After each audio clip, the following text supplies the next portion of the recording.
একটা গুরুত্বপূর্ণ কাজ প্রফেসর ইউনূস করেন নাই, কেউ বলেও নাই এই কাজটা করা জরুরি। আমি আজ সেই কাজটা নিয়ে আলাপ করব, যে কাজটা বাংলাদেশের জন্য অতীব জরুরি, বাংলাদেশ রাষ্ট্রের স্বার্থের জন্য জরুরি, আর তা হইতেছে পররাষ্ট্রনীতির সংস্কার। এই কাজটা কেন গুরুত্বপূর্ণ তা বোঝার জন্য আমাদের অনেক বিষয় জানতে হবে, তাই বোরিং আলাপ হবি না। আপনারা একটা নতুন বিষয় জানবার পাবেন, আমাদের জানা বোঝার এক নতুন জগৎ খুলে যাবে। আশা করি পররাষ্ট্র মন্ত্রণালয় সহ আমাদের আমলারাই আলাপটা শুনবেন। আমি যদিও মুখ্য সূক্ষ্ম মানুষ, তা একটু শুনে দেখেন, একটু সময় নাই, নষ্টই হইল। প্রফেসর ইউনূস যেন শুনেন এই ব্যবস্থাও করবেন। আসেন আল্লাহর নামে শুরু করি। আগে বুঝে নি পররাষ্ট্র নীতিটা আসলে কি। পররাষ্ট্রনীতি বলতে মোটা দাগে আমরা যেটা বুঝি তা হইতেছে একটা দেশের আভ্যন্তরীণ নীতির বৈদেশিক সম্প্রসারণ। এটার মানেটা আবার কি? যেমন আপনারা ওই কাঁঠাল রানীর সময় দেখতেন যে দেশে বিদেশে আমরা আমাদের সবাই মানে মন্ত্রী, এমপি, কূটনীতিক, আমলা, আর্মি, পুলিশ, রাজনীতিবিদ, ট্যুরিস্ট সবাই ইন্ডিয়ার বিশেষ পদাধিকার সম্পন্ন ব্যক্তিদের সমীহ করে চলতো এবং তাদের সাথে দেখা হইলে ছবি খিঁচে ফেসবুকে নিজেকে গুরুত্বপূর্ণ হিসাবে প্রমাণের চেষ্টা করতো, তাই না? এর কারণ কিন্তু অন্য কিছু না। এর একমাত্র কারণ ছিল কাঁঠাল রানী ছিল ভারতের সেবাদাসী। তাই এই আভ্যন্তরীণ রীতি এইটা পররাষ্ট্রনীতির উপর প্রভাব ফেলত। এই জন্যেই আলগা মোমেন্ট কইতো এটা স্বামী স্ত্রীর সম্পর্ক। এখন আবার ওই দৃশ্য পাল্টে যাচ্ছে, তাই না? এখন মানুষ আমেরিকা বা পশ্চিমা শক্তির দিকে নিজেদের আনুগত্য প্রকাশ করিচ্ছে, কিংবা আতিফ আসলামকে দেয়া গান গাওয়ায় পাকিস্তানের সাথে সম্পর্ক উন্নয়নের কথা প্রচার করছে, তাই না? পররাষ্ট্রনীতি বিষয়টা এমন যে তা সাধারণ মানুষের চোখে সবসময় একইভাবে ধরা দেয় না। সাধারণ মানুষ শুধু তার ফলাফল দেখে, আর অধিকাংশ মানুষ তাতে গা ভাসায় দেয়। কিন্তু জুলাই বিপ্লবের পরে তা আর হইতে দেওয়া যাবে না। এখন সাধারণ মানুষ জানতে চায় যে তাদের অর্থে দেশ কেমন পররাষ্ট্রনীতি গ্রহণ করেছে। প্রবাসীরা জানতে চায় যে তাদের রেমিটেন্সের টাকা দিয়া, তাদের ভালো রাখার চিন্তা বাদ দিয়া অন্য কি কাজ করা হচ্ছে, কিভাবে হাসিনার লেসপেন্সারেরা দেশের পররাষ্ট্রনীতিকে ভারতমুখী করছিল এবং আর কেউ যেন কখনো বাংলাদেশকে তাবেদার রাষ্ট্রে পরিণত করতে না পারে। এইগুলো এখন বিপ্লবী জনতার, বিশেষ করে প্রবাসীদের অন্তরের কথা। এই প্রবাসীরাই রেমিটেন্স বন্ধ কইরা হাসিনার গদি নাড়ায় দিছিল। এখন এই প্রবাসীরা এবং দেশের মানুষ জানতে চায় তাদের আবার কারো তাবেদারি করতে হবে কিনা। দেশের মানুষ চায় দেশের স্বার্থ রক্ষা করার পররাষ্ট্রনীতি। চলেন দেখি মানুষের এই চাওয়া আন্তর্জাতিক আইনে কি বলে। আন্তর্জাতিক আইনে দেশের সংজ্ঞা কি হবে সে ব্যাপারে সর্বজন স্বীকৃত একটা সংজ্ঞা আছে। এইটা বলে Montevideo convention on the rights and duties of states. 1933 সালে এটা সিগনেচার করা হয়েছিল, লিখিত পরিচিত হয়েছে। কি আছে বলা আছে চলেন দেখি। এই কনভেনশনের অনুচ্ছেদ 1-এ বলা আছে যে স্টেট কি, রাষ্ট্র কি। তো যদি ইংরেজিত কওয়া, এডিটর সাহেব ইংরেজিটা দেখে দেন, ইংরেজি যেহেতু কইছে তাহলে ঠিকই কইছে, তাই না? কিন্তু এটা বাংলাটা হইতেছে যে একটা দেশের গ্রহণযোগ্যতার যে 4টা মাপকাঠি, একটা দেশ দেশ হয়ে উঠতে হইলে 4টা জিনিস মেনে চলতে হবে, 4টা মাপকাঠি। তার মধ্যে অন্যতম হইল ability to enter into relations with other states. তার মানে অন্যান্য রাষ্ট্রগুলোর সাথে সে স্বাধীনভাবে সম্পর্ক তৈরি করতে পারার ক্ষমতা থাকতে হবে। তার মানে একটা দেশের কূটনৈতিক সম্পর্কই হইতেছে দেশ হয়ে ওঠার একটা বৈশিষ্ট্য, যেটা কূটনৈতিক দক্ষতার উপর নির্ভরশীল। এখানেই পররাষ্ট্র মন্ত্রণালয়ের গুরুত্ব। এই জন্যই উন্নত দেশগুলোতে পররাষ্ট্রমন্ত্রীকে কিন্তু তাদের ক্যাবিনেটের প্রথম বা দ্বিতীয় মন্ত্রী হিসেবে নিয়োগ দেওয়া হয়। কিছু কিছু ক্ষেত্রে তো পররাষ্ট্রমন্ত্রী সেই দেশের প্রধানমন্ত্রী অনুপস্থিতিতে ভারপ্রাপ্ত দায়িত্বে থাকেন। কিন্তু আমাদের দেশে পররাষ্ট্রমন্ত্রী হিসেবে হাসিনা যাদের নিয়োগ দিচ্ছেন বা এর আগে যাদেরকে নিয়োগ দেওয়া হয়েছে তাদের কথা নাই কইলাম, যেমন দীপুমণি ওই স্বজনপ্রীতির দায়ে জেলে আছে, তারপরে আবুল হাসান মাহমুদ আলী ও পররাষ্ট্রমন্ত্রী থাকার সময় বাংলাদেশের রোহিঙ্গা সংকট শুরু হয়, আর অর্থমন্ত্রী থাকার সময় বাংলাদেশের অর্থনীতি জয় বাংলা হয়ে যায়। আবার এই যে আলগা মোমেন্ট, ওই কূটনৈতিক মন্তব্য নিয়ে তো পুরা পৃথিবীকে হাসাইছেন, তাই না? বলছেন যে কূটনীতিতে স্বামী স্ত্রীর সম্পর্কের প্রবক্তা সে। আর সর্বশেষে যে হাসান মাহমুদ, এই যে গাদা গাদা গাদা গাদা সাউন্ড দেন, হাসিনা পালার পর নিজেই পালাইছে। আর তার দুর্নীতি সম্পর্কে আমরা সবাই জানি। কারণ রানী হাসিনা হাঙ্কেরে তো ভোটাধিকার দিল না, বাদ দিল না, কথা কইতে দিল না, আবার একটা ভালো পররাষ্ট্রমন্ত্রীও দিল না। এত কথা বলার উদ্দেশ্য হইতেছে যে প্রফেসর ইউনূস সরকার আওয়ামী লীগের এই সমস্ত ভুল থেকে কিছু শিখছেন কিনা এটা বোঝার চেষ্টা করা আর কি। আসলে কি কোনো পরিবর্তন হয়েছে? হয়নি। এবং আমাদের ভারতের সাথে যে সম্পর্ক, ইন্ডিয়ার সাথে যে টেনশন ইত্যাদি, এই সমস্ত কিছু তো কূটনৈতিক ফেলিওর। তা আসেন দেখি প্রফেসর ইউনূস কেঙ্গা করে আমাদের এই পররাষ্ট্র মন্ত্রণালয়টারে সাজাইছে। আমাদের পররাষ্ট্র উপদেষ্টারে আমি পছন্দই করি, ভালো মানুষ, কিন্তু ঘটনা হইতেছে কি, উনি চাকরি জীবনে 2 বার ইন্ডিয়া পোস্টিং ছিল। একবার ছিলেন দক্ষিণ আফ্রিকাতে। কূটনীতিক হিসেবে তার কোনো বিশেষ অর্জন বা নেগোসিয়েশন করার প্রশংসা কোথাও শুনছি বলে মনে হয় না। এখন উনি ভারতের সাথে সম্পর্ক উন্নয়ন নিয়ে খুবই সোচ্চার। আসেন দেখি এই নিয়ে এই যে মন্টেভিডিও কনভেনশন কি বলে। এই কনভেনশনের অনুচ্ছেদ 10-এ কি বলা আছে, এইটা ইংরেজিটা আনার দেখান না পাশে। তো ইংরেজি যেহেতু কইছে তাহলে ঠিকই কইছে, তাই না? তা আসেন না বাংলা করে কই। এরা মানে হইল এটা দেশের মূল স্বার্থ হইল শান্তি প্রতিষ্ঠা করা। এটার কোনো ব্যতিক্রম হইলে তো স্বীকৃত প্রক্রিয়ার মাধ্যমে সমাধান করতে হবে।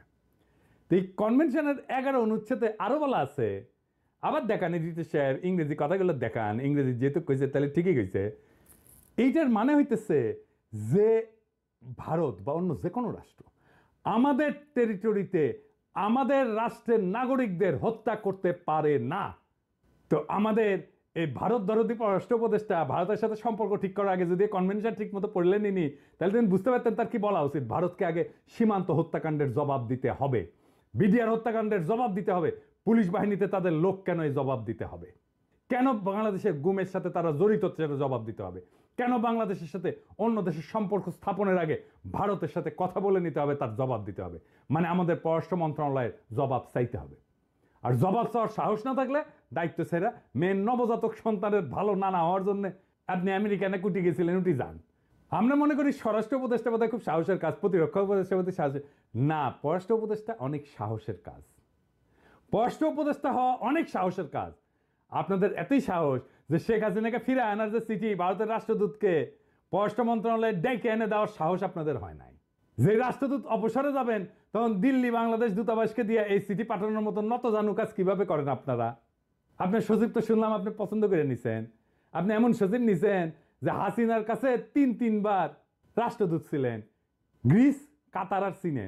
তার ভাই নাকি বিএনপির এমপি ছিলেন। তো উনার এমন চেতনা যে তিনি পররাষ্ট্র মন্ত্রণালয়ে প্রথম বঙ্গবন্ধু জনপ্রশাসন পদক পাওয়া অফিসার, বুঝেছাও। আবার চীনের মতো গুরুত্বপূর্ণ দেশে হাসিনার রাষ্ট্রদূত। হাসিনার শেষ সফর ছিল চীনে। তার মানে হইল হাসিনা পালানোর আগে যে রাষ্ট্রদূতের কাছে এত খাতির পেল, তাকে ছাড়া আর কাউকে আপনার চোখে পড়ল না সচিব করার। রাষ্ট্রদূতকে দিয়া চিঠি পাঠাইয়া কি হাসিনার কাছে নিজের সাধু প্রমাণ করলেন? জাতির সাথে মস্করা করবেন না বলে দিলাম। পাবলিক কিন্তু এখনো ঘরে যায় নাই, শুধরে যান। নইলে আমার ক্ষুদ্র ভ্রাতা ভগিনীদের বলবো একটু আপনাদের মন্ত্রণালয় থেকে ঘুরে আসতে। ওইখানে নাকি কোনো ছাত্র এখনো যায় নাই কাউকে পদত্যাগ করানোর জন্য। হাটে হাড়ি ভাঙিয়ে দেবো কিন্তু। এখন দেখেন এই যে রাষ্ট্রের সংজ্ঞা শুনে আসলাম না, এটা আমাদের পাঠ্যপুস্তকে কেমনে বদলে গেল। দেখেন আমাদের পৌরনীতি বইতে যদি দেখেন তাহলে দেখবেন যে রাষ্ট্রের 4টা উপাদান, সেখানে বলা আছে জনগণ, নির্দিষ্ট ভূমি, সরকার, সার্বভৌমত্ব। তার মানে এখন সালাউদ্দিন কাদের চৌধুরীর মতো বলতে হয়, হ্যাঁ, লাল মিয়া সোনা মিয়া হয়েছে, আর সোনা মিয়া লাল হয়ে গেছে, মাঝখান থেকে সোনাটা লাল হয়ে গেছে। আন্তর্জাতিক আইন বলে চতুর্থ স্তম্ভ হইল বৈদেশিক সম্পর্ক স্থাপনের সক্ষমতা, আর আমাদের স্বৈরাচারী জ্ঞানী ব্যক্তিরা বলতে চায় সার্বভৌমত্ব। এইখানে এই সূক্ষ্ম চাল আছে, তা সাধারণ মানুষ কখনই বুঝবে না। এই জন্য আমাদের প্রথম বুঝতে হবে সার্বভৌমত্ব এবং কূটনৈতিক সম্পর্ক স্থাপনের মধ্যে পার্থক্য কি। সার্বভৌমত্ব হইল কোনো রাষ্ট্র যে ক্ষমতা বলে রাষ্ট্রের আভ্যন্তরীণ সকল ব্যক্তি এবং প্রতিষ্ঠানের উপরে কর্তৃত্ব প্রতিষ্ঠা করতে পারে এবং বহিঃশক্তির নিয়ন্ত্রণ এবং হস্তক্ষেপ থেকে মুক্ত থাকতে পারে, সেই সক্ষমতা। অর্থাৎ কর্তৃত্ববাদী ও আগ্রাসী শক্তির মাধ্যমে সার্বভৌমত্ব টিকায় রাখতে হয়। আর কূটনৈতিক সম্পর্ক হইল পারস্পরিক স্বার্থের সংরক্ষণে গড়ে ওঠা সম্পর্ক। আমাদের পাঠ্যপুস্তকে ওই যে মন্টেভিডিও কনভেনশনের কূটনৈতিক সম্পর্কের মতো সুন্দর সম্পর্ককে সরায় দিয়া কর্তৃত্ববাদী এবং আগ্রাসী শক্তির কথা বলা হয়েছে রাষ্ট্রের স্তম্ভ হিসাবে। চিন্তা করে দেখেন কোথায় আমাদের মগজ ধোলাই হয়। তাইলে রাষ্ট্রের সংজ্ঞা পাল্টে দিছে। আমাদের ছাত্ররা, আমাদের বাচ্চারা কি শিখে দেখেন। তাহলে এটা কাকে খুশি করার জন্য করছে? নিশ্চয়ই কোনো আর্মি জেনারেলকে বা পুলিশ বাহিনীকে খুশি করার জন্য করেছে। আজকে সামরিক বাহিনী যখন বলে যে তারা দেশের সার্বভৌমত্বের সংরক্ষণ, তখন আসলে সামরিক বাহিনী নিজেদেরকে আভ্যন্তরীণ সকল ব্যক্তি প্রতিষ্ঠানের উপরে কর্তৃত্ব প্রতিষ্ঠাকারী প্রতিষ্ঠান হিসেবে মনের অগোচরে প্রকাশ করেন। আসলে আন্তর্জাতিক আইনের সার্বভৌমত্বের উপরে হুমকিকে আন্তর্জাতিক আইনের লঙ্ঘন বলা হয়েছে এবং সকল আন্তর্জাতিক আইনের মূলে রয়েছে সার্বভৌম সীমানার প্রতি সম্মান। মূলত একটা ভূখণ্ডকে দেশ হিসেবে গড়ে তুলতে যা যা প্রতিষ্ঠান লাগে তার মধ্যে অন্যতম হইল পররাষ্ট্র মন্ত্রণালয় বা পররাষ্ট্র সার্ভিস। এই জন্যে কূটনীতিকে বলা হয় the first line of defence, অর্থাৎ একটা দক্ষ পররাষ্ট্র সার্ভিস একটা দেশের সার্বভৌমত্ব লঙ্ঘন হওয়া থেকে রক্ষা করতে পারে কূটনৈতিক সম্পর্কের মাধ্যমে। বিশাল ব্যাপারটা সহজে মাথায় ঢুকে নাই মনে হয় না, কারণ এই সমস্ত কনভেনশন কিন্তু আপনারা ফরেন সার্ভিস একাডেমিতে পড়েন না, জানেই বলতেছি, খোঁজ নিয়ে দেখেন। ফরেন সার্ভিস একাডেমিতে এখন প্রেস কনফারেন্সের জায়গা, প্রেস কনফারেন্স করেন ভালো কথা, বই খাতা একটু ঠিকঠাক মতো পড়ান।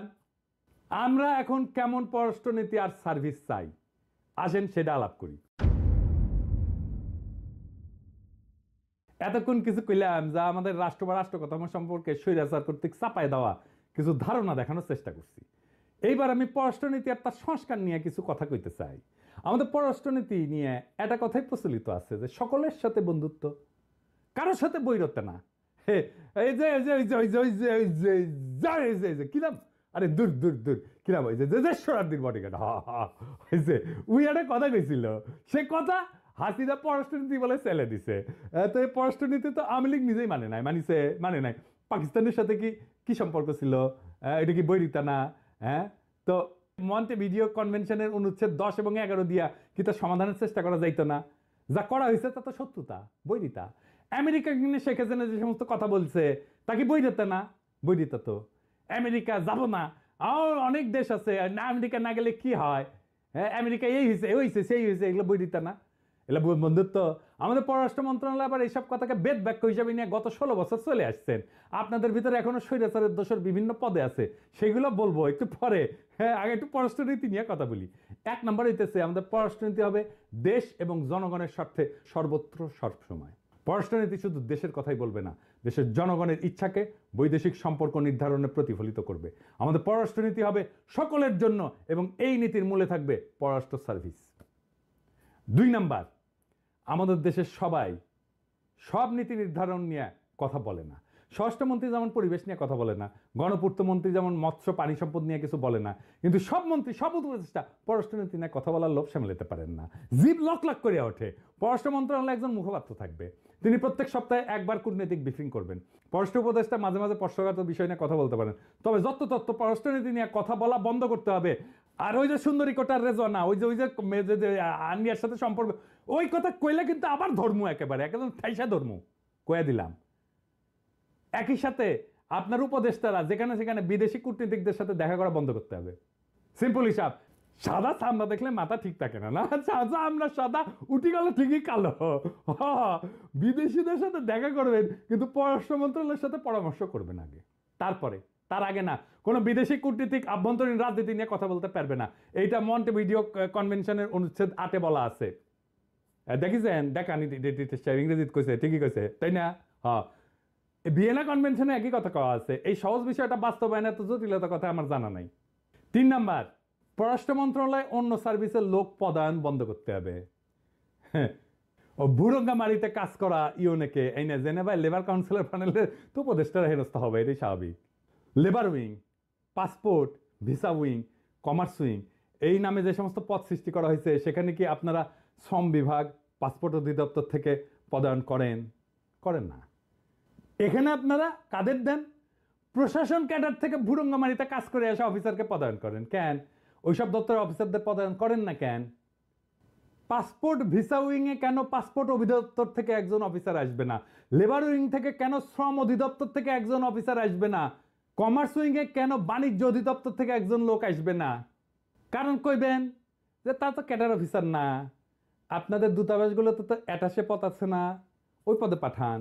যারা জনসম্পৃক্ত কাজ করে তাদের সুযোগ কইরা দেন, কম পয়সায় ভালো সার্ভিস পাবেন। ভুরঙ্গামারির ইউনো প্রথম সচিব হইয়া 3-4 বছর বিদেশ ভ্রমণ করে যখন দেশে ফেরত যাবেন তখন গিয়া তো তিনি তুলা উন্নয়ন বোর্ডের পরিচালক হবেন। বিদেশ থেকে তার কূটনৈতিক শিক্ষা নিয়ে দেশের কোন কাজটা করতে পারবেন উনি? নাকি আপনার নাকি উপসচিব, তো উপসচিব থাকেন না, প্রথম সচিব, কাউন্সিলর, মিনিস্টার হওয়ার দরকার কি? এত লোভ কেন? খালি চক করে বিদেশে ঘোরা হইল না, খুব মজা। সময় করার পর আপনারা কি পরিবর্তন আনছেন? মধ্যপ্রাচ্য কিংবা মালয়েশিয়াতে প্রবাসীদের সমস্যা আরো বাড়ছে। তার সাথে দক্ষ অ্যাটাচে নিয়োগ করলে সরকারের খরচ অর্ধেকের চেয়ে বেশি কমবে। একই সাথে সেই লোক যে কাজ করতো তিনি এই কাজটা বিদেশে এসে করবেন। বিদেশ থেকে প্রবাসীদের চাহিদা সম্পর্কে ধারণা নিয়ে আবার যখন স্বপদে ফিরে আসবেন তখন তিনি আরো ভালো সেবা দিতে পারবেন, প্রবাসীদের মুখে হাসি ফুটাই দিতে পারবেন, তাদের পরিবার সরকারের উপর সন্তুষ্ট হবে। আর তো এই যে এই সমস্ত উইং, লেবার পাসপোর্ট উইং থেকে যে টাকা বেঁচে যাবে সেই টাকা দিয়ে জুলাই বিপ্লবের শহীদ পরিবারের সহায়তা করেন। টাকার জায়গা বলে দিলাম, কেন কেউ করে বাঁচাইতে হবে টাকা। 4 নাম্বার, যোগ্যতার ভিত্তিতে পদায়ন এবং প্রমোশন দিতে হবে। আপনার পররাষ্ট্র মন্ত্রণালয়ে এমন অনেক অফিসার আছে যারা হার্ভার্ড, প্রিন্সটন, অক্সফোর্ড, কেমব্রিজ থেকে পড়াশোনা করছেন। এইসব বিশ্ববিদ্যালয় কিন্তু শুধু ডিগ্রি দেয় না, এরা একই সাথে এদের গ্র্যাজুয়েটদের একটা প্ল্যাটফর্ম দেয় যেখানে বিশ্বের অনেক গুরুত্বপূর্ণ প্রভাবশালী ব্যক্তিদের সাথে যোগাযোগের সুযোগ থাকে। এইসব অফিসারেরা যদি স্বৈরাচারের দোষর না হয় তবে তাদের দিয়ে আপনারা Washington, London, new York, Geneva মিশনে কাজ করান। এরা দেশের সাথে জনগণের স্বার্থ রক্ষায় কাজ করতে পারবে। আমি চ্যালেঞ্জ দিয়ে বলতে পারি, আমি অনেক আমাদের ফরেন সার্ভিসের অফিসারদেরকে দেখছি, ভেরি ব্রাইট অফিসার। আমি জানি এদের সক্ষমতা। আপনারা কি করেছেন? আপনার পররাষ্ট্র মন্ত্রণালয়কে একটা সাম্যবাদী মন্ত্রণালয় করতেছেন, খুব ভালো কথা। সাম্যবাদ কি দক্ষতায়, কাজে, যোগ্যতায়? উত্তর হইল না। এই সাম্যবাদ হইল পদায়নের জায়গায়। এইটা হাসিনার তৈরি করা ফরেন সার্ভিসকে খোড়া করার মডেল। এই মডেল অনুযায়ী আপনি ইউরোপের ঠান্ডায় কাজ করছেন বলে আপনাকে এখন মধ্যপ্রাচ্যের গরমে কাজ করতে যাইতে হবে। এটা হচ্ছে সাম্য, বুঝছাও? ঠান্ডায় কাজ করেছে, এখন গরমে কাজ করতে যাইতে হবে। আমেরিকায় কাজ করলে আফ্রিকায় যেতে হবে। আবার হাসিনার সার্টিফাইড দোষর হলে আপনি শুধু উন্নত দেশেই থাকতেন, আপনার জন্য নিয়ম আলাদা, বুঝছাও? যেমন সঞ্চিতা হক নিউ ইয়র্কের পর জেনেভায় গিয়া হাসিনা বিরোধী লোকদের সাথে মাস্তানি করেছে। ওই যে শুভ্র ভাই আর আমাদের বন্ধু জামান ভাইয়ের উপরে মাস্তানি করেছে, মারতে গেছিল। আলগা মোমেনের পরিচালক ছিল এমদাদ, তিনি নাকি কখনোই আমেরিকা বা ইউরোপের বাইরে যান নাই। তো এই হইল হাসিনার সাম্যবাদী মূলা, যা হাসিনার রেখে যাওয়া স্বৈরাচারী অফিসাররা মিলে বাস্তবায়ন করিচ্ছে। তো কারা এই স্বৈরাচারী অফিসার? আসেন সেটা একটু দেখি। প্রথমে আছে নাজমুল হক, মহাপরিচালক প্রশাসন। এই অফিসার হাসিনার সময় পররাষ্ট্র মন্ত্রণালয়ের পরিচালক প্রশাসন এই দায়িত্ব পালন করেছেন। ওর স্ত্রী রাশেদা রওনক জাহাঙ্গীরনগর বিশ্ববিদ্যালয় থেকে পাশ করে ঢাকা বিশ্ববিদ্যালয়ের শিক্ষক হয়েছে হাসিনার আমলে। কতটা কাঁঠাল রানী লেসপেন্সারি চাকরি পাওয়া যায় তা আমরা জানি। এই অফিসারের কথা স্বামী তুলে ধরলেও পররাষ্ট্র সচিব বা উপদেষ্টার কোনো স্যাদব্যাদ নাই। এই অফিসার আর পররাষ্ট্র সচিব মিলে অনেক পদায়ন করছে, তার কিছু নমুনা দেখাই। দেখাবো। আচ্ছা দেখেন, এই যে নিউ ইয়র্কের জাতিসংঘ মিশনে স্থায়ী প্রতিনিধি করছেন সালাউদ্দিন নোমান চৌধুরীকে। হাসিনার সময় মহাপরিচালক প্রশাসন ছিলেন, তাদের কোনো দোষ নাই, ধরে নিলাম। কিন্তু এই অফিসার জীবনে কোনোদিন জাতিসংঘ নিয়ে কাজ করেছে? করে নাই। করলেও 1-2 বছর। তার ডেপুটি হিসেবে তাকে দিচ্ছেন, তিনিও কোনোদিন এই কাজ করেন নাই। তো ওই মিশনের 3 নাম্বার ব্যক্তি হলেন আলগা মোমেনের পরিচালক এমদাদ, তাকে সরান নাই। অর্থাৎ নিউ ইয়র্ক মিশনে জাতিসংঘের কাজ করার অভিজ্ঞতার সবচেয়ে সিনিয়র ব্যক্তি হলেন এমদাদ। উনি সবাইকে পরিচালনা করবেন আর নিউ ইয়র্কের টিকায় রাখবেন ফ্যাসিবাদকে, বুঝছাও? ইনকা কইরাই চলিচ্ছে সবকিছু। আমি বলছিলাম যে মুশফিকুল ফজল আনসারীকে নিউ ইয়র্কে দেন, আমার কথা পররাষ্ট্র সচিব উপদেষ্টা শোনেন নাই। শুনবেন কেন? বিপ্লবী চেতনার মানুষ নিউ ইয়র্কে থাকলে তো আপনার পররাষ্ট্র সচিব উপদেষ্টা নাজমুল হকের মতো লোকদের এজেন্ডা বাস্তবায়ন করা যাবে না।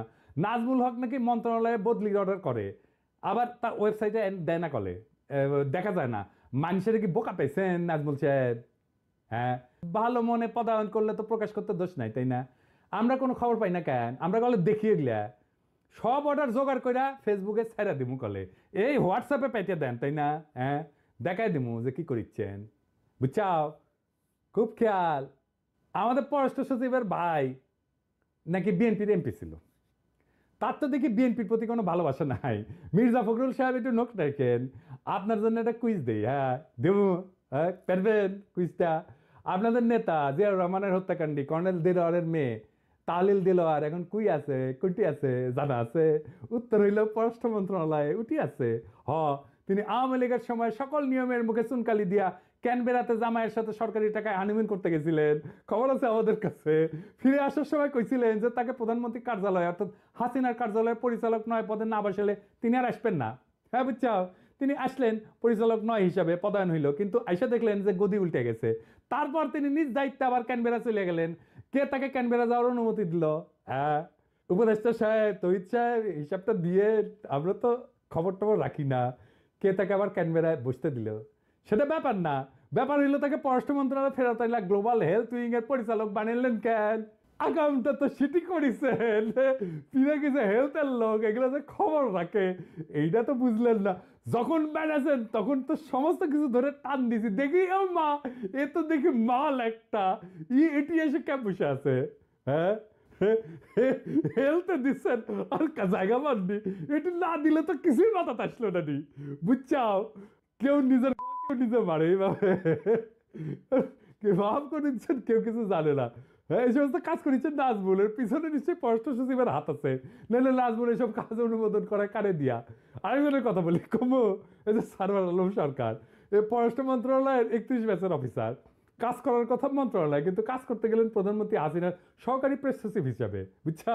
হাসিনা পলাইছে কিন্তু ওর সাথে নেয় নাই, পরে তারা আবার ডেকে এনে পরিচালক পদে প্রমোশন দিয়ে রাখছে পররাষ্ট্র মন্ত্রণালয়, তো ইচ্ছেন। কিন্তু এই মন্ত্রণালয় স্বৈরাচারের হাতে নির্যাতিত অফিসারের জন্য কি কিছু করেছে? করে নাই তো। কারণ তাদের জন্য আছে হাসিনা রেখে যাওয়া সাম্যবাদী মূলায়, তাই অবিলম্বে এই সমস্ত সাম্যবাদী পদায়ন নীতি বন্ধ করেন। আমরা দেখেছি এইটা 1960-এর দশক না, এটা 2025 সাল। আমাদের দক্ষ কূটনীতিক দরকার, যোগ্য কূটনীতিক চাই আমরা। আমরা চাই আমাদের কূটনীতিকরা দেশের পক্ষে মানুষের পক্ষে থাকবেন এবং তারা থাকতে রাজি আছে। সাম্যবাদের নামে অযোগ্য লোক দিয়া হাসিনার স্বার্থ টিকায় রাখার খায়েশ মিটাই দেবো, একেবারে ঢুকে দেবো, হান্তা দেবো, পিছন দিয়ে হান্তা দেবো। নাজমুলরে রাষ্ট্রদূত কইরা দেখেন, ওর ঘর নাকি সময় হয়েছে শুনলাম। যেসব স্বৈরাচারের দোসর অফিসার চেয়ারে বসেছেন না, তাদের অবিলম্বে বিভাগীয় বিচারের আওতায় আনেন, নইলে সবার মুখোশ খুলে দেবো। দায়িত্বে এসে হাসিনার লোকদের পুনর্বাসন করবেন, এটা হবে না। এবার আসেন আর একটা গুরুত্বপূর্ণ বিষয় নিয়ে কথা বলি। তহিদ সাহেব, আপনি এটা প্রফেসর ইউনূসকে দেখাবেন, দেখাবেন, দেখাবেন। আপনি যা দেখাবেন, দরকার হলে এটুকু কেটে নিয়ে যে স্যারকে দেখাবেন, কবেন পিনাকি এটা কইছে। এই যে পররাষ্ট্র সার্ভিসের যারা কাজ করে, এরা যে কিরকম মানবেতর জীবন যাপন করে এটা বুঝতে পারবেন না। আসেন সেটা নিয়ে আলাপ করি। আমরা তো মনে করি যে বিদেশে মিশনে বৈশা কূটনীতিকরা অনেক টাকা পায়, আসলে ভুল ধারণা, যা থেকে আমাদের সবার বাইরে হয়ে আসা উচিত। আসল সত্যটা হইল আমাদের দেশের কূটনীতিকদের বেতন দক্ষিণ এশিয়ার সবচেয়ে কম। জানেন এটা? জানেন না, কিন্তু তারা কিন্তু ভালো কাজ করে, তারা কিন্তু গ্লোবাল স্ট্যান্ডার্ডে কাজ করে, খুবই ভালো, তারা দক্ষ কূটনীতিক। পৃথিবীতে কম বেতন পাওয়া কূটনীতিকদের অন্যতম হচ্ছে বাংলাদেশ। এমনকি শ্রীলঙ্কার কূটনীতিকদের বেতন আমাদের কূটনীতিকদের বেতনের দ্বিগুণ, দ্বিগুণ। আমি তো অনেকদিন ধরে বিদেশে আছি, আমি নানা কূটনীতিকদের সাথে যোগাযোগ আছে। আমি যাইও বিভিন্ন দেশে যাচ্ছি, যে ওইখানে কূটনীতিকদের সাথে কথা হচ্ছে, যাচ্ছি, খাতির টাতির করছে, খাওয়াচ্ছে টাওয়াচ্ছে, কিন্তু কি যে মানবেতর জীবন যাপন করেন, খুব অবাক হইলাম যে এটা জেনে যে আমাদের কূটনীতিকরা 2012 সালের নির্ধারিত কাঠামো অনুযায়ী বেতন পান। কারণ হাসুম না কান্দুম, 2012 সালের কাঠামো, এটা 2025 সাল। 2012 থেকে এই পর্যন্ত পৃথিবীতে 2টা মহামন্দা গেছে, কোভিড ক্রাইসিস গেছে। 2012 সালে ইউরোপে যে জিনিসের দাম ছিল 1 ইউরো, এখন সেটা 3 ইউরো। অন্যদিকে অর্থ মন্ত্রণালয়ে অনবদ্য আর্থিক ব্যবস্থাপনায় আমাদের মুদ্রাস্ফীতি এখন চরমে।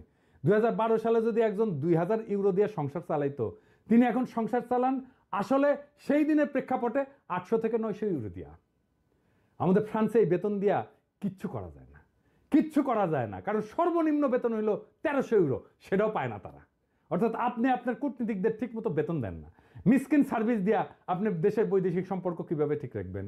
আমাদের কূটনীতিকদের হাতে একটাই উপায় আছে, তা হলো পাসপোর্ট আর কনসুলার সেবা থেকে দুর্নীতি করা। আবার যাবার সুকৌশলে প্রশাসন ক্যাডার দখল করে নিছে, বুঝছাও, বিভিন্ন উইং কুইলা। তাই তাদের অফিসাররা মোটামুটি প্রশাসনের কাছ থেকে $50-100 নিয়ে ভালোই আছেন, কারণ অপরাধ ধরা পড়লে তখন খুব সহজে অপকর্ম দূতাবাসের উপরে চালাই দেওয়া যায়। মানুষ তার জানে না কোন রসুনের কোন জায়গায়। আপনাদের প্রশাসন ক্যাডার কিন্তু আবার এই সমস্ত মুদ্রাস্ফীতির কথা বলে নিজেদের বেতন স্কেল ঠিকই বাড়াইছেন 2 বার, একবার না 2 বার। আজকে একজন প্রশাসন ক্যাডারের অফিসার ফোন দিছিল, আমারে কইতেছে, আমি কইলাম যে আপনারা যে অন্যায্য অন্যায় করিচ্ছেন অন্যান্য ক্যাডারের সাথে, নিজেদের লজ্জা লাগে না? নিজেদের স্কেল বাড়াইছেন 2 বার, আপনি কেন কূটনৈতিকদের বেতন বাড়ান নাই ভাই? একবারও বাড়ান নাই। একবার বাড়াইতেন বুঝতাম তাইলে। হাসিনাকে নির্বাচনে জিতাই দিয়ে আবার একই ধান্দা করেছিলেন যে আবার বাড়াবেন, পারেন নাই। কিন্তু তারা বিদেশে কূটনীতিকদের বেতন আর বাড়ান নাই। মানে আবার বলতে হয় যে লাল মিয়া সোনা মিয়া হয়েছে, সোনা মিয়া লাল হয়েছে, মাঝখান থেকে সোনাটা লাল হয়ে গেছে। বিদেশে কি মুদ্রাস্ফীতি হয় না? আর কূটনীতি করা অফিসার তাদের পরিবারকে খাওয়াবেন না দেশের জন্য কূটনীতি করবেন, তা নিয়ে আপনারা ভাবেন? চলবে কেমন করে রে ভাই? এই টাকায় তো চলে না রে ভাই, সংসার চলে না। কি জায়গায় রেখেছেন? এরকম করে থাকে এখন? এভাবে থাকা যায়? তো কি ভাবেন ওদের নিয়ে? আপনারা যদি মেধা না পাইরা তাদের জীবিকায় কষ্ট দিয়া যাইতেছেন, এটা লজ্জার কথা রে ভাই। এত বেইনসাফি করেন মানুষদের সাথে। এইবার আমাদের দক্ষ অর্থ মন্ত্রণালয়ের নতুন অর্থনৈতিক থিওরি আপনাদের বলবো। এই বেতন কাঠামো নিয়ে পররাষ্ট্র মন্ত্রণালয় অনেকদিন ধরে কথা বলে আসতেছে। সম্প্রতি গত 22শে ডিসেম্বর তারা পররাষ্ট্র মন্ত্রণালয়ের কর্মচারীদের বিদেশে বেতন বাড়ায়। সেখানে রাষ্ট্রদূত পর্যায়ে কয়েকটা দেশের বেতন বলতেছি। তার আগে থেকে বলি আসবেন না, হ্যাঁ প্লিজ আসবেন না, হ্যাঁ গভীর চোখ দিয়ে দেখেন, মমতা দিয়ে দরদ দিয়ে দেখেন, দেখবেন স্বৈরাচারের গন্ধ পাবেন, হাসিনার গন্ধ পাবেন। নেপালের কাঠমান্ডুতে রাষ্ট্রদূতের বেতন $2,487 থেকে বাড়ায় করা হয়েছে $3,193। ইরানের তেহরানে একই পদে বেতন $2,572 থেকে বাড়াই করা হয়েছে $3,421। ইথিওপিয়ার আদিস আবাবায় $2,573 থেকে বাড়ায় $3,422 করা হয়েছে। সুদানের খার্তুমে $2,685 থেকে বাড়ায় $3,571 করা হয়েছে। নাইজেরিয়ার আবুজাতে $2,799 থেকে বাড়ায় $3,108 করা হয়েছে। এবার দেখি ইউরোপে উন্নত দেশের চিত্র। বার্লিনে $2,827 থেকে $3,017। প্যারিসে $2,996, এটা বাড়ায়নি, অপরিবর্তিত রেখেছে। কেন? ওই যে পিনাকি আছে এটি ওখানে শাস্তি দেওয়া লাগবে, বুঝছাও। মাদ্রিদে $2,714 থেকে বাড়ায় $2,760 করছে। সুইডেনের স্টকহোমে $2,807, এটাও অপরিবর্তিত রেখেছে। তো ওই মনে করেছে সুইডেনে বোধহয় আমার আর একটা পরিবার আছে, আমি বোধহয় বিয়ে শাদী করে আসছি, সেজন্য বাড়ায়নি, বুঝছাও। লন্ডনে $2,940 থেকে বাড়ায় $3,102 করেছে।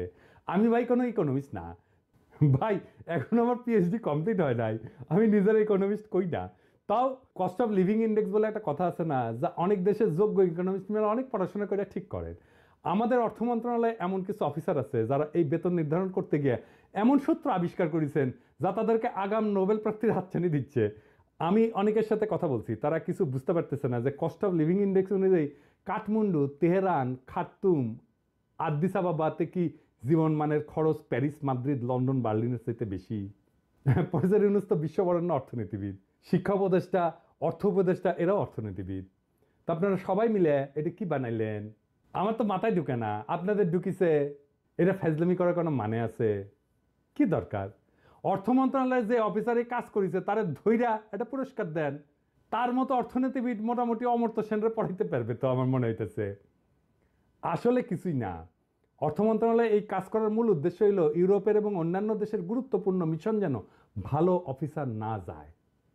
খুবই সিম্পল হিসাব ভাই, কই থেকে কই চাপা মাইট দেয় এগুলো বুঝতে পারবেন না। এগুলো জাউরার জাউরা, বুঝেছেন? একটা বুঝাইছে যাবে কেন, তার তো না খেয়ে মরবে না যখন দেখবে বেতন এরকম এবং বাড়ে না এটা। আর যেসব দেশে বাড়াইছে, বুঝছেন, বেতন, সেসব দেশে প্রশাসন এবং সামরিক বাহিনী থেকে বিতাড়িত অফিসাররা পোস্টিং দেয়, সেজন্য বাড়াইছে, বুঝছাও। মাঝে মাঝে আপনারা পদায়নের যোগ্য না হলে পররাষ্ট্র মন্ত্রণালয় তাদের অফিসার দেয়। তো ভালোই ফন্দি করেছেন, হ্যাঁ এগুলো ধরে ফেলেছি কলে। নিজেরা নিজেদের বেতন বাড়িয়ে নিছেন। পররাষ্ট্র মন্ত্রণালয়ের অফিসার যারা বিশেষ পরীক্ষা আপনাদের 99% চাইতে বেশি নম্বর পেয়ে আসছে, তাদেরকে অবজ্ঞা করা এত ফন্দি কই থেকে পান আপনারা? ওই ভালো ছাত্র ছিল, ভালো রেজাল্ট করেছে, ওই যে ঈর্ষা, ওই ঈর্ষা থেকে এখন চাপা মের দেন। আপনাদের পিছনে যে 25 ক্যাডার মিলে আন্দোলন করছে, তার কারণ বুঝবার পারিচ্ছেন তো? সবার সব খাইতে খেতে আপনারা দেশ খাইয়ে ফেলেছেন। হাসিনা পলানোর পর যতগুলো দোসর জেলে গেছে তার মধ্যে বেশিরভাগই তো প্রশাসনের, আর কিছু পুলিশ আর সামরিক বাহিনীর। সিভিল প্রশাসনে স্বৈরাচারের মূল দালাল হইল প্রশাসন ক্যাডার। এই জন্য প্রফেসর ইউনূস সব গুরুত্বপূর্ণ মন্ত্রণালয়ে অবসরপ্রাপ্ত অফিসার দিচ্ছেন। আগামীতে এটা আরও বেশি করা উচিত। প্রশাসন ক্যাডারের সংস্কার নিয়ে আলাদা করে বলতেছি তো অনেক কিছু নিয়ে, কিন্তু বিদেশে মিশনে বেতন কাঠামো নির্ধারণে আপনাদের যে বিবেচনা, তাতে এটা স্পষ্ট যে আপনারা প্রফেসর ইউনূসের সরকারকে বিপদে ফেলতে চান। আপনারা চান না যে একজন ভালো অফিসার একটা ভালো দেশে পদায়িত হোক বা কাজ করতে পারুক। তারা অর্থাভাবে কাজ করতে পারবে না, আর আপনারা জনপ্রশাসনে বৈশা তাদের সহায়তা করার জন্য নতুন পদ খুলে নিজেদের পদায়ন করবেন। জাতি এইসব চালাকি এখন বুঝে, তাই এই প্রশাসনের বেতন কাঠামো অবিলম্বে পুনর্নির্ধারণ করেন। সুদানের রাষ্ট্রদূতের বেতন $3,571 হইলে ইউরোপে তা $5,000 হইতে হবে। এটাই বৈশ্বিক বাস্তবতা রে ভাই। পররাষ্ট্র মন্ত্রণালয়ে আলাদা সংস্কার কমিশন করতে হবে। কেন? আসেন এটা আলাপ করি। স্বাধীনতার পর থেকে লাগাতার এই মন্ত্রণালয়কে একটা ডাম্পিং গ্রাউন্ড হিসেবে ব্যবহার করা হইতেছে। যে যখন সরকারে আসে সে তখন তার বিরোধী শক্তির চোর বাটপার খুনি অফিসারদেরকে ক্ষমতাহীন করতে পররাষ্ট্র মন্ত্রণালয়ের রাষ্ট্রদূত হিসেবে পদায়ন করে। এই যে কয়েকদিন আগে করছে না আর্মি থেকে কয়টা আজ দহাকে। এর উল্টা দিক হইলো যখন সরকার কাউকে ভালো কোনো পুরস্কার দিতে পারে না, এমপি নমিনেশন দিতে পারে না, তখন তাকে রাষ্ট্রদূত বানায় আরামে থাকার জন্য একটা চাকরি দেয়। রাষ্ট্রদূত কোনো আরামের বিষয় না রে ভাই। অনেক কূটনৈতিক জ্ঞান, দক্ষতা, অভিজ্ঞতা, কানেকশন, এগুলো একজন রাষ্ট্রদূতের আবশ্যিক গুণ। কিছু মানুষের এসব গুণ এমনিতেই থাকে, যেমন আমাদের মুশফিক ফজল আনসারি। কিন্তু সম্প্রতি দেখলাম যে হাসিনার 3 ঘনিষ্ঠ মেজর জেনারেল রাষ্ট্রদূত করে নিয়োগ দিচ্ছেন। কেন? রাষ্ট্রদূত নিয়োগ পররাষ্ট্র মন্ত্রণালয়ের ব্যাপার, জনপ্রশাসন মন্ত্রণালয় কেন নিয়োগ দিবে? ভাই কার গোয়াকে মারিচ্ছে ধুলাই অন্ধকার, কোনো কিছু ঠিক ঠিকানা নাই। আপনাদের এই মেজর জেনারেলদের এত ভালো লাগলে নিয়ে সচিব বানান নিজের ক্যাডারে। এইসব স্বৈরাচারের দোষরদের যেই দেশে রাষ্ট্রদূত করবেন সেই দেশে আমরা ওদেরকে গদি নাড়ায় দিব, কয়ে দিলাম কলে। পাঠান না দেখি না, ওদের রাতের ঘুম হারাম কইরা দিব, লিখে রাখেন। খালি পাঠান না দেখি না, কুটি পাঠাবেন। সব জায়গায় আমার ক্ষুদ্র ভাতা ভগিনীরা আছে, দইরা একেবারে দিব বা শান্তি একেবারে একদম দূতাবাস দখল কইরা নিব, দূতাবাসে পাশা লাথি দিয়ে ব্যাক করে দিব। দরকার হলে আমি যাব, দেখি আমারে কে কি কয়। এবার আসেন গাড়ি কেনার ঋণ নিয়ে প্রশাসন কেনার চুরিটা দেখি। সরকার উপসচিবদের গাড়ি কেনার জন্য 30 লক্ষ টাকা ঋণ দেয়, আবার এই গাড়ি ব্যবস্থাপনার জন্য মাসে 50,000 টাকা দেয়। প্রশাসনের অফিসারদের অফিসের গাড়ি ব্যবহার করা কতটুকু কমছে তা কোনোদিন কোনো রিপোর্টে দেখলাম না। তো আসলে তো কমে নাই। তারা আইন করে নিচ্ছে যে অফিসার গাড়ি ব্যবহার করলে তারা মাসে 50,000 টাকার জায়গায় 25,000 টাকা নিলেই হবে, গাড়ি তাদেরই থেকে যাবে। যেই গাড়ি আবার উবারে দেয় কেন এগুলো সবগুলা? আপনি যেগুলো উবারে চড়িচ্ছেন এদের অনেকগুলো সেক্রেটারি সচিবদের গাড়ি, আমলাদের গাড়ি মাসে মাসে ভাড়া নেয়। ভালো তো, প্রত্যেক প্রশাসন ক্যাডারের অফিসার একজন ক্ষুদ্র উদ্যোক্তা হয়ে গেছে। কিন্তু তারা তো সবার সেরা, তারা আবার সবাইকে উদ্যোক্তা হইতে দেবে না। তাদের উপসচিব পদ নাকি এটা আবার সরকারের পদ। অন্যান্য ক্যাডারের পদ যেমন পরিচালক, মহাপরিচালক ইত্যাদি নাকি সরকারের পদ না। এমনকি তাদের চাইতে বিসিএস পরীক্ষা বেশি নম্বর পাওয়া পররাষ্ট্র ক্যাডারের পদগুলোও নাকি সরকারের পদ না। তাই তাদেরকে নাকি গাড়ি কেনার লোন দেওয়া যাবে না। কিন্তু আসল জায়গায় কিন্তু টনটনা তারা, বুঝছাও, যে সামরিক বাহিনীর মেজরদের কিন্তু অনুমতি দিছে, পুলিশের এসপিদের দিছে, জেলা জজদের দিছে। অর্থাৎ যার হাতে অস্ত্র আছে, ক্ষমতা আছে, কিছু করবার পারবে, আইন আছে, তাদের দিছে। যাদের মাধ্যমে দেশের কৃষি বিপ্লব হয়, রাজস্ব আসে, শিক্ষা প্রতিষ্ঠান চলে, প্রকৌশলী কাজ হয়, তারা নাকি ঋণ পাবে না। যারা চিকিৎসা দেয় তারাও পাবে না। তো 25 ক্যাডার আপনাদের এই বৈষম্যমূলক ব্যবস্থা মানবে কেন?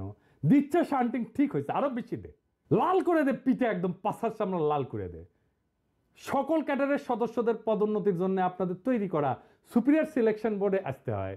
এই বোর্ডে আপনাদের মন্ত্রী পরিষদ সচিব, মুখ্য সচিব, জনপ্রশাসন সচিব মিলে ঠিক করবেন কে কে পদোন্নতি পাবে। আবার আপনাদের পদোন্নতিও আপনারাই নির্ধারণ করেন। এই জন্যই আপনাদের 400 অতিরিক্ত সচিবের পদ থাকলেও আপনারা 900 অফিসারকে সেখানে পদোন্নতি দেন। আবার অন্য ক্যাডারকে পদোন্নতি দিতে আপনাদের কত কষ্ট।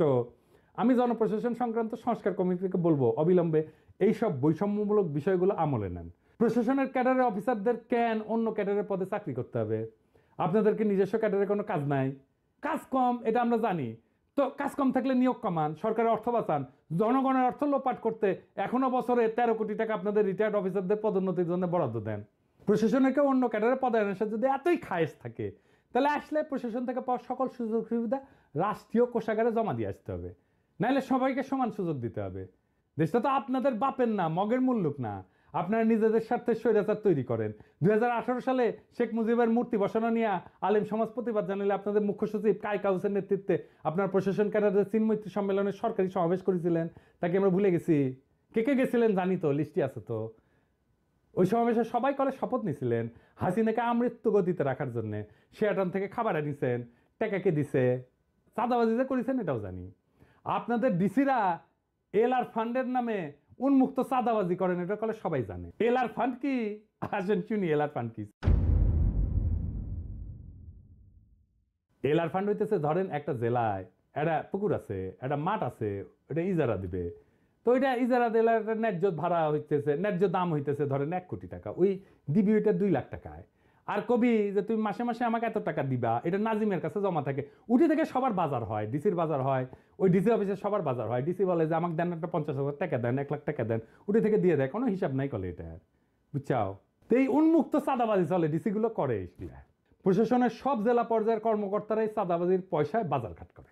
আপনাদের সবার শরীরে হারামের পয়সা, ঘুষ, দুর্নীতির চর্বি জমে গেছে। আপনার ম্যাজিস্ট্রেট জেলায় গাড়ি চললে স্বাস্থ্য কর্মকর্তা গাড়িতে চলবে, সহকারী প্রকৌশলী গাড়িতে চলবে, সহকারী কৃষি কর্মকর্তাকে গাড়ি দিতে হবে। এবং এই সাম্য স্থাপনী সংস্কারের প্রথম ধাপ।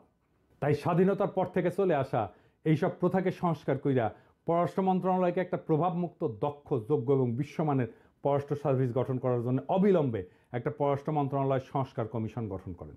এই কমিশন মন্ত্রণালয়ের পদায়ন নীতিমালা, পদোন্নতি নীতিমালা, বেতন কাঠামো, সুযোগ সুবিধা, কর্মদক্ষতা, পর্যবেক্ষণের মডেল ঠিক করে সুপারিশ জানাবে।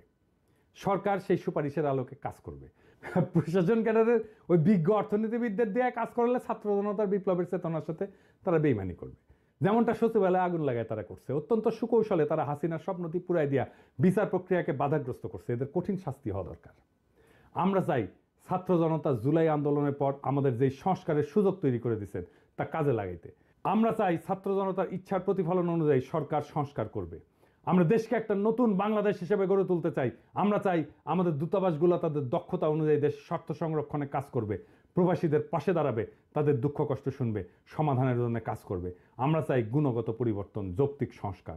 আমরা চাই এমন ব্যবস্থা যেখানে স্বৈরাচার চিরতরে নিপাত যাবে। আমাদের সংগ্রাম ততদিন চলবে, ততদিন পর্যন্ত আমরা বিশ্রাম নেব না, যতদিন পর্যন্ত না আমরা একটা সাম্যের সমাজ, আমরা একটা ইনসাফের সমাজ কায়েম করতে পারি। ইনকিলাব জিন্দাবাদ।